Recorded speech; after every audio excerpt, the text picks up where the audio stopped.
Bonjour, bonjour. Aujourd'hui, nous allons parler de la Bolivie, puisque la Bolivie connaît un regain de violence, puisque profitant des crises de leadership et des tensions au sein du MAS, donc des partisans du changement en Bolivie, l'ultra-droite putschiste et séditieuse remet le couvert et tente de nouveau un coup d'État contre le gouvernement élu de Luis Arce. Nous sommes avec Jeannette Ramos, qui est la présidente de Wipala France, une organisation de défense du processus de changement en Bolivie. Voilà, alors vous pouvez les suivre sur Twitter, c'est @wipalaf. On va le mettre là parce qu'il y a un H qui traîne. Donc voilà, là vous voyez écrit, vous pouvez les suivre sur Twitter.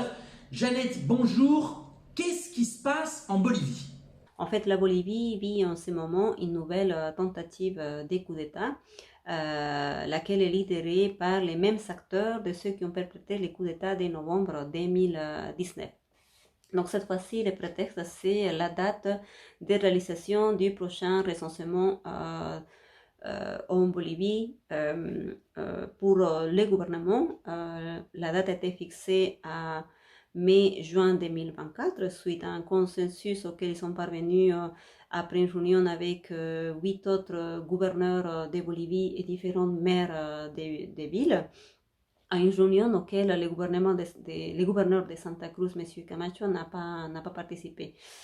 Notamment à cette réunion, il s'était présent différents organismes internationaux, et M. Camacho n'a pas participé. Aujourd'hui, il fait appel à une grève pour tenter d'imposer que ces recensements se réalisent en 2023. Le résultat du prochain recensement va notamment avoir des incidences sur la répartition des ressources dans les différentes régions des Bolivie, notamment dans les différentes politiques public, d'investissement économique et social dans les différentes régions. Mais aussi au niveau politique, la représentation par région va être modifiée. Donc, notamment le nombre de députés par région va être modifié en fonction de la démographie qui va ressortir par région. Et de toute évidence, en fait, ce n'est pas plus de ressources pour sa région que ça intéresse à M. Camacho, mais il vise déjà en fait les élections de 2025 parce que en ayant les résultats du recensement au plus tôt, donc pour 2024, il pourra avoir la chance d'avoir plus de députés dans sa région et avoir plus de chances pour être président en 2025. D'accord, on comprend mieux qu'il y a des intérêts économiques, des intérêts politiques derrière cette entreprise de sédition. Donc il faut rappeler que M. Luis Fernando Camacho, qui est donc le leader une nouvelle fois de cette tentative de putsch, avait été aussi le leader du coup d'État contre Evo Morales en 2019. Jeannette, quels sont les soutiens de M. Camacho dans son entreprise séditieuse aujourd'hui en Bolivie ? Donc, pour paralyser la ville de Santa Cruz, il compte avec les soutiens de la paramilice Unión Juvenil Cruceñista. Cette paramilice a été pointée ainsi par les Nations Unies déjà dès 2024 pour la façon dont ils s'agissent lors de ce type de grève à Santa Cruz.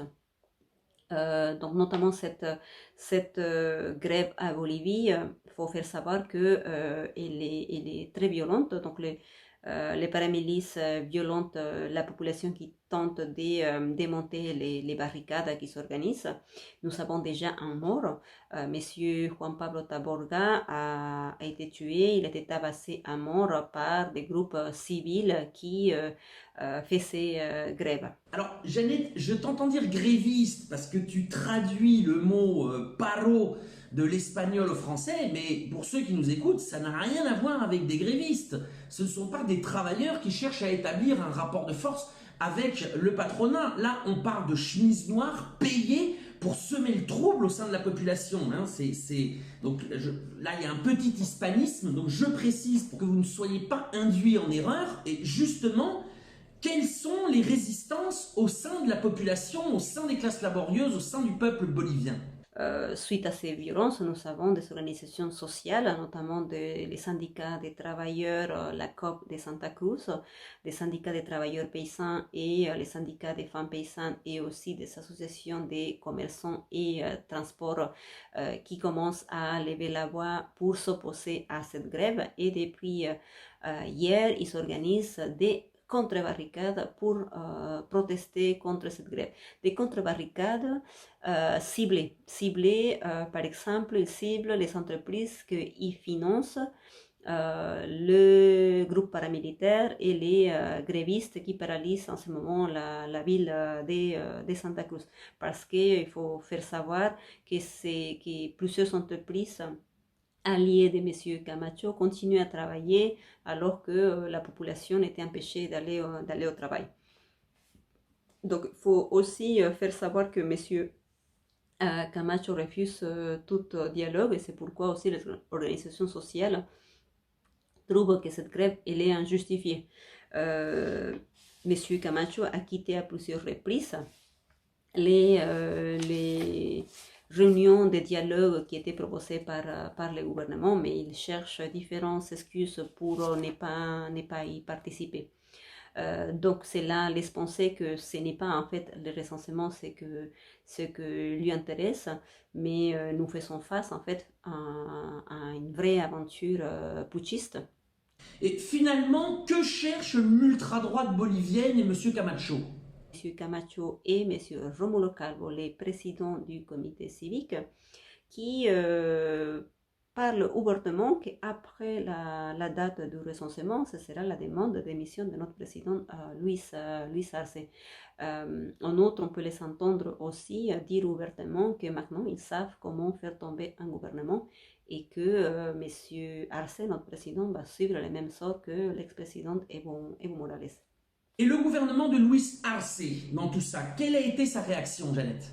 Nous sommes à 7 jours de grève et aujourd'hui, le président Luis Arce a invité à une nouvelle rencontre plurinationale où tous les gouverneurs et maires de Bolivie sont conviés. D'ailleurs, tous ont déjà confirmé, ils sont déjà en ce moment en pleine réunion, sauf M. Camacho qui, encore une fois, a refusé à se réunir. Et sauf qu'en même temps, nous savons déjà les chefs d'entreprise qui commencent à protester, à crier parce que le manque de carburant commence à se ressentir.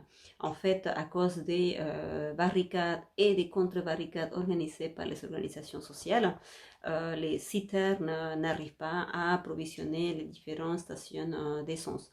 Mais il y a eu aussi une dernière mesure du gouvernement à partir d'hier qui a suspendu les exportations de soja, huile et sucre afin de préserver l'approvisionnement du marché interne en Bolivie et de lutter contre les spéculations des prix qui provoquent aussi cette grève. Donc les élites, les propriétaires de ces entreprises à Santa Cruz commencent déjà à crier, à protester, donc ils ne tiennent même pas un jour avec la suspension d'exportation, mais d'un autre côté, ils étaient en train de demander à la population de ne pas aller au travail, de rester chez eux depuis 7 jours. Alors c'est marrant, enfin c'est pas très marrant d'ailleurs, mais on n'entend pas beaucoup les médias internationaux au sujet de ce conflit en Bolivie. Dans quelle situation, Jeannette, s'inscrit la situation bolivienne actuelle? Les putschistes trouvent du soutien au niveau international parce que il y a aussi des acteurs internationaux qui s'intéressent à la politique bolivienne et qui préfèrent peut-être un gouvernement qui est plus docile, plus servile pour eux. Et donc la Bolivie dispose de la plus grande réserve mondiale de lithium et maintenant avec les prix pour le lithium qui explosaient, donc par exemple la Bolivie a exporté l'année dernière à moins de $10,000 la tonne du carbonate de lithium et pour cette année le prix il est à $56,000 la tonne. Donc ce sont des chiffres qui attirent notamment les convoitises et nous, les Boliviens, nous les savons très, très bien. Nous savons, par exemple, déjà en 2019, les putschistes, pour avoir des soutiens, la première chose auxquelles ils se sont attaqués, ce sont nos contrats d'industrialisation du lithium. Et ils ont fait des rapprochements, même avec Elon Musk, les patrons de Tesla. Nous avons vu comment l'Union européenne, par exemple, avait tout de suite reconnu le gouvernement de facto de Madame Agnès et M. Macron. Non plus, qui n'a pas hésité à apporter un soutien financier à ces gouvernements putschistes avec 100 millions d'euros de soutien financier. Voilà, on a entendu Jeannette Ramos, présidente de l'association Wipala France, nous donner un autre point de vue, un autre son de cloche sur ce qui est en train de se passer en ce moment même en Bolivie. Je vous rappelle, vous le savez, mais je vous rappelle que les deux rives ne sont financées par aucun État, ni aucun milliardaire, ni par aucune entreprise de lithium. C'est pour cela que nous faisons appel à vous. Nous remercions déjà nos contributeurs qui nous ont permis de maintenir le site, de faire des reportages, de vous offrir cette analyse, cet autre son de cloche. Et nous vous invitons à aller sur le site www.lesdeuxrives.info, à cliquer sur Soutenez-nous et à faire une contribution en fonction de vos moyens. Voilà, je vous remercie. Partagez cette vidéo, commentez-la, c'est très important ce qui se passe actuellement en Bolivie et je vous dis à bientôt.